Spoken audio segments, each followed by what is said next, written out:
Hi everyone, today I'm going to introduce you to the ideas of Karl Marx on the subject of religion. You can see the outline and some of the terms. I'm going to get right into the basic point.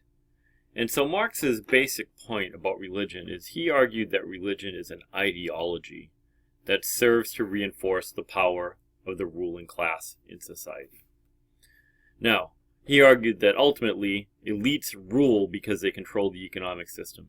However, religion helps them rule by encouraging ordinary people to accept the power and dominance of the elites.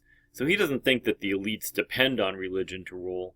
That's all has to do with economics. He thinks religion is a kind of assist or helper to reinforcing elite power. I just thought this was funny.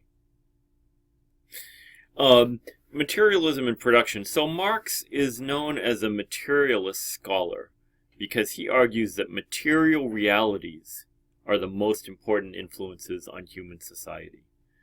He does not think that values and beliefs are really the important things that make things happen in society. He thinks it's material realities, things that have to do with our physical lives, our physical being, and the way we produce things in order to survive.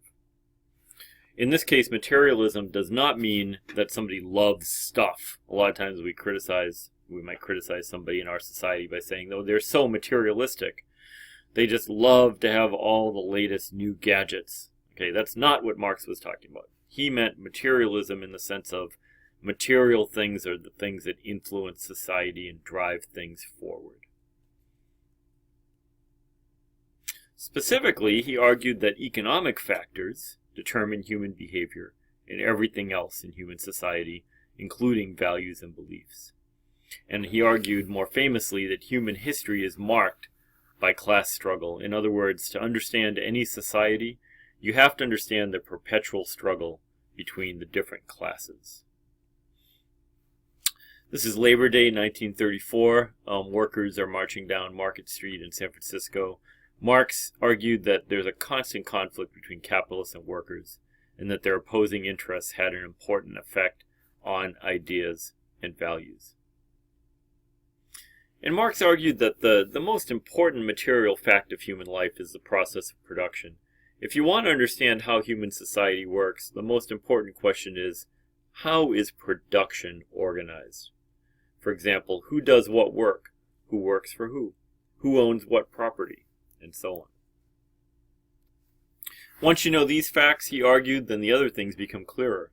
For example, he went on to argue that religion is determined by economic forces and class conflict. Specifically, that religion functions to reinforce the power of the elite or ruling class. According to Marx, religion does not have its own independent existence. It is determined or at least heavily influenced by material forces, like the economy. In this sense, Marx is similar to Durkheim. Durkheim felt it was society that's basic and influences religion. For Marx, it's an aspect of society. It's the material forces, the forces of production, the way production is organized, things that have to do with the economy that to him influence religion. Just to add a little bit more to that, Pals on page 136 mentions the concepts of base and superstructure. And so Marx uses this language about the base of society being the economic forces and the superstructure being the beliefs and values. In other words, the base is more important, more influential, and it determines things about the superstructure, the beliefs and the values. This is just a graphic I found that I like that kind of describes the base and the superstructure that Marx talked about. It's an interpretation of Marx's ideas that does a pretty good job. You can pause here and look at this a little more if you like. Marx was really most interested in capitalism as a way of organizing production. Marx lived in a capitalist society, Europe of the 1800s, specifically Germany mostly, and England. And capitalism, according to Marx, is a system that's based on the existence of classes. And a class is a group of people who share a common position in the system of production. So, for example, who are the capitalists? The capitalist class is the class that owns things, the things needed for production. Capitalists own land, they own factories, they own equipment, they own capital. Okay? Capital being essentially money that you invest to make more money. What about the working class? What's their position in production? The working class is the class of people who own their own labor and not much else. They own their own labor and they sell it to the capitalists for a wage. So capitalists and owners and workers come together in the production system because the capitalists need the workers to contribute their labor to the production process. And workers need to earn a wage in order to live. So in a way, capitalists and workers are kind of locked in this dance with each other where they each need each other. The problem, according to Marx, is that the interests of the capitalists and the interests of the workers are often in conflict. So for example, capitalists in search of profit might want to depress the wages of the workers because the less they pay in wages, the more they make. While workers, who are in search of well-being, prefer to earn more. They want to make more money because they don't want to be poor, for example.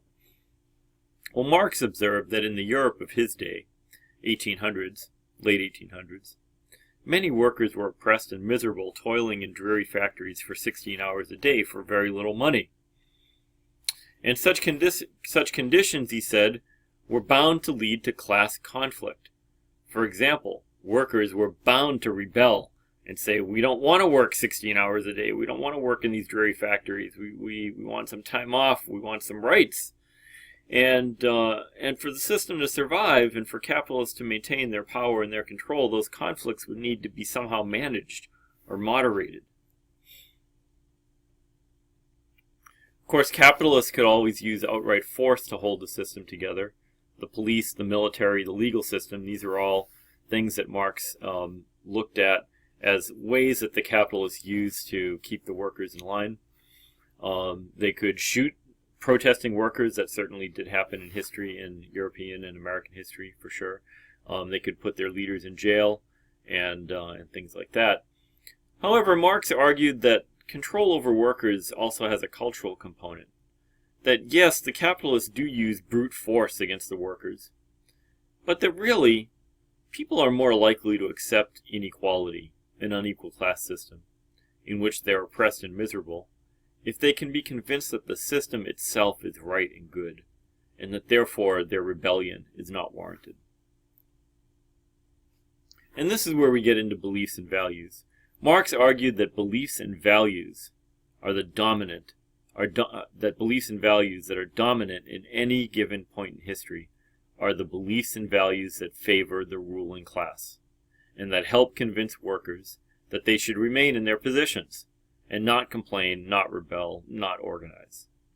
And according to Marx, this is exactly what religion does, is it provides these beliefs and these values that help keep people in their place. And this brings us to this idea of ideology. Really, it's the linchpin of Marx's theory about religion. Ideology refers to beliefs and values that justify inequality. And when Marx talks about ideology, he usually means ideas that justify the existence of inequality, or that make inequality seem right or good or at least worthy of acceptance. And he argued that religion is a powerful, powerful form of ideology. So Marx's major case to prove that religion is ideology was Christianity in Europe. And basically he argued that Christianity distracted the masses of workers from their miserable lot in life and from the exploitation they were suffering at the hands of the capitalists. Instead of worrying about the miseries of this life, Christian believers were taught that the true reward is in the next life. The message, according to Marx, was be faithful and true to God, have faith, follow God's commands, and your reward will be in heaven. Further, don't trouble yourself with things of this world. This world is just temporary. After you die, you'll have a permanent place in heaven with God. This is why Marx is often quoted as saying that religion is the opiate of the masses. What he meant was that religion dulls the pain of a miserable life of toil and oppression. It distracts workers from their true, to him, problems, the material and economic problems of being an oppressed working class. Instead, religion is like a distraction or an opiate. It turns the worker's eyes toward heaven and helps them to forget the pain of the present day of oppression. And Marx, of course, notes, well, this is very convenient for the capitalists. They can exploit and abuse the workers all they want. And when people get unhappy, they can say, well, just think about heaven and how great it'll be after you die. And Pals asks, he says, well, what energies will the poor ever put into changing their circumstances if they're perfectly content with the thought of the next life? And so I've included here a couple of quotes from Pals that kind of drive these points home.